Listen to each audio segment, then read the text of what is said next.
2 touristes français en vacances dans le parc national de la Péandjari, dans le nord du Bénin, ont disparu avec leur guide depuis mercredi 1er mai près de la frontière avec le Burkina Faso.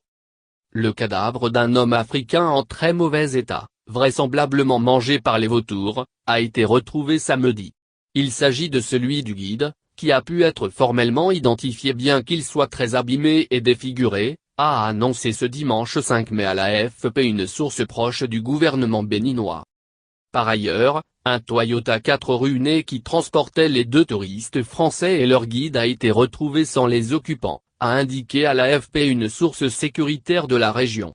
Selon cette source, le véhicule a été retrouvé dans l'est du Burkina Faso, frontalier avec le parc national béninois de la Péandjari. La thèse d'un enlèvement se précise, a indiqué la même source à l'AFP. Samedi, le ministère français des Affaires étrangères s'était toutefois refusé à évoquer la thèse de l'enlèvement. Ça rappelle tellement la famille Moulin-Fournier, qui s'était fait enlever en 2013 dans un parc naturel au nord du Cameroun par des Nigérians de Boko Haram, commente de son côté auprès de France Info Antoine Glazé, journaliste et spécialiste de l'Afrique, co-auteur de Nos chers espions en Afrique. Le modus operandi, le fait de retrouver la voiture au Burkina Faso, cela ressemble effectivement à un enlèvement. Il faut être très prudent. Cette zone est très déconseillée.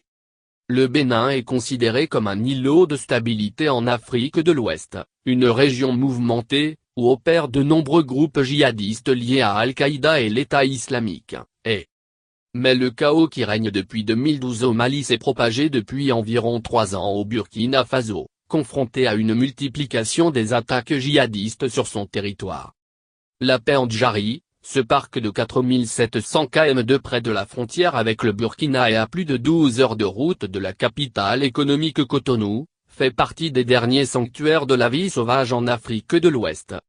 Il vous arrive de rencontrer des gens à pied dans le parc, mais vous ne savez pas où ils vont ni d'où ils viennent, explique à l'AFP Robert Oquet, un guide du parc. Il y a beaucoup de chemins dans le parc où des gens peuvent passer facilement surtout en cette période de saison sèche, poursuit le guide de chasse et touristique, qui a passé toute sa carrière dans la Péandjari. J'ai même un groupe de touristes qui venaient le 15 mai, se désole-t-il. Ils ont dû annuler. Ils venaient pour 6 jours dans le parc. La zone avait récemment été placée comme zone formellement déconseillée par le Quai d'Orsay, compte tenu de la présence de groupes armés terroristes et du risque d'enlèvement.